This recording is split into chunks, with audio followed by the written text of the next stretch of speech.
ಬೇಕು ಏನು ಬೇಕು ಅವೆಲ್ಲ ಅದು ಕ್ಲಿಯರ್ ಇಡೋಣ, ಪಿಕ್ಚರ್ ಸಿಗೋಂಗೆ ಮಾಡೋಣ. ಅದನ್ನು ಯಾಕೆ ರೀ ಅದನ್ನು ನಾಶ ಮಾಡ್ತಾರೆ ಇಲೆಕ್ಷನ್ ಕಮಿಷನ್ದವರು?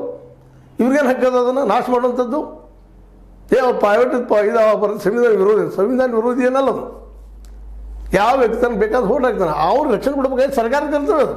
ಎಲೆಕ್ಷನ್ ಕಮಿಷನ್ ಕರ್ತವ್ಯ. ಈಗ ನನ್ನ ಜೀವದ ಬೆದರಿಕೆ ಇತ್ತು, ಅದು ಸರ್ಕಾರ ರಕ್ಷಣೆ ಕೊಡ್ಬೇಕು ನನಗೆ. ಹೌದು ಬರೋ ಇಂಥ ಬೆದರಿಕೆ ಐತೆ, ಇದು ವಿರುದ್ಧ ಹೋಟ್ ಹಾಕಿದ್ದೀವಿ ಅಂದಾಗ ನಮ್ಮ ಪರ ನಿಲ್ಲುವಂಥ ಸರ್ಕಾರ ಯಾವುದೂ ಇಲ್ಲ. ಅವ್ರದ್ದೇ ಸರ್ಕಾರ ಇರಲಿ, ನಮ್ಮದೇ ಸರ್ಕಾರ ಇರಲಿ, ಯಾರದೇ ಸರ್ಕಾರ ಇದ್ದರೂ ಆ ಸರ್ಕಾರ ನಮ್ಮ ಹಿಂದೆ ಬೆನ್ನು ನಿಲ್ಬೇಕದು ಅಲ್ವಾ?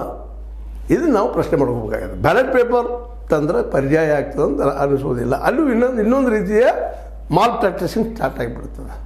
ಈ ದೇಶದೊಳಗೆ ಎಲ್ಲಿವರೆಗೆ ಮತದಾರ ಪೂರ್ತಿಯಾಗಿ ಜಾಗೃತ ಆಗೋದಿಲ್ವೋ, ಎಲ್ಲಿವರೆಗೆ ಶಿಕ್ಷಣ ಪರಿಪೂರ್ಣವಾಗಿ ಕಲಿಯೋದಿಲ್ವೋ, ಪ್ರತಿಯೊಂದ್ರ ಬಗ್ಗೆ ಸಾರ ವಿಚಾರ ತಿಳ್ಕೊಳ್ಳೋದು ಶಕ್ತಿ ಬರೋದಿಲ್ವೋ, ಇಂಥವು ನಡೀತಾನೆ ಇರ್ತಾವೆ.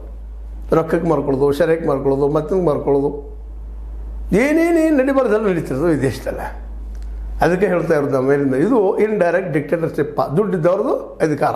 ಅದಕ್ಕೆ ಕಾರ್ಪೊರೇಟ್ ಬಂದುಬಿಟ್ಟಿದ್ದಾರೆ ಇವತ್ತು.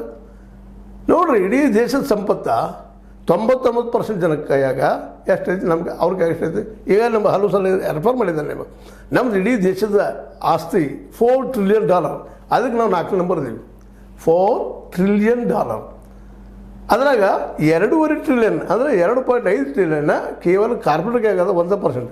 ಇನ್ನುಳಿದು $1.5 ಟ್ರಿಲಿಯನ್ ಅದು ಇಡೀ 99% ಜನರ ಕೈಲದ. ಅಂದಾಗ ಸಹಜವಾಗಿ ಅವರು ದುಡ್ಡು ಕೊಟ್ಟು ಮತ ಖರೀದಿ ಮಾಡ್ತಾರೆ, ಮತಗಳತನ ಆಗ್ತದೆ, ಮತ ಪಟ್ಟಿ ಚೇಂಜ್ ಮಾಡ್ತಾರೆ, ಎಲ್ಲರೂ ಮಾಡ್ತಾರೆ. ಯಾಕಂದ್ರೆ ಆಲ್ರೆಡಿ ಈ ನಮ್ಮ